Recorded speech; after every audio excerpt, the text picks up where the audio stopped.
ولی یک کتاب است المروه و خوارمها، یک جلد غافص است. المروه و خوارمها، عملهایی که مروت آدم میریزاند. ما مثال آوردم که در کوچه راست ایستاده خوردن یا در بازارها خوردن یا راست ایستاده نوشیدن، این کارا گناه نیست، لیکن مروت میریزاند. آداب مثلا سری لوچ برآمد کردن در مردم اهل مشرق، این چی بود؟ یعنی ریزانیدن مروت حساب میشد در زمانهای قدیم. شاید حاضرم، یعنی بسیار برادران ما رو هم تنقید میکنن که سرپوش نداری.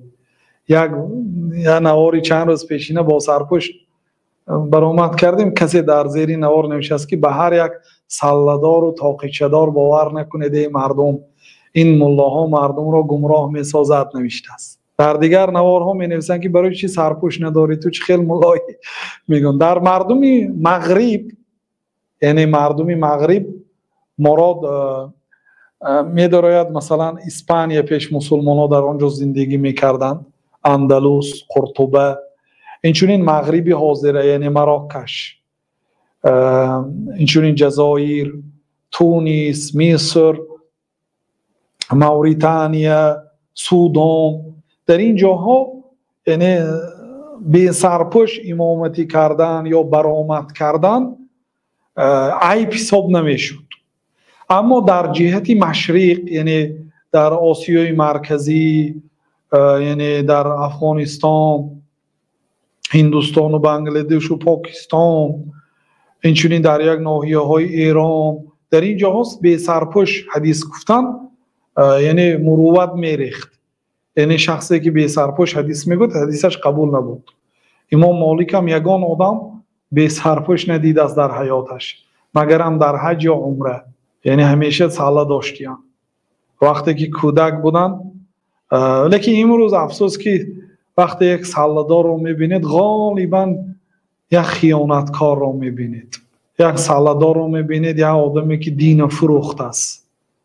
متاسفانه و الا ساله حتی بعضی علما مثلا عادت گفتن، لیکن بعضی علما سنت میگن، برای اینکه پیامبر صلی الله علیه و سلم به ساله نمیگشتن غیر از حج و عمره. بله ساله عادتی هم ابو جهل و ابو لهب هم ساله داشت، ابو بکر و پیامبر صلی الله علیه و سلم، دیگر صحابه های هم ساله داشتن، همه مردم عرب ساله داشت، این عادت قوم بود. ولی در کتاب زاد المعاد آمده است که الله تعالی بهترین چیز را برای پیغمبرش انتخاب کرده است. وقتی که سرپوشی پیغمبر صلی الله علیه و سلم ساله بود، این دلالت میکند که این اختیار الله تعالی هست برای پیغمبر صلی الله علیه و سلم. بنابراین کسی ساله میپوشد ثواب است. لیکن نماز ساله دار از نماز بی ساله 70 درجه پست است، خیلی گپ دروغ است.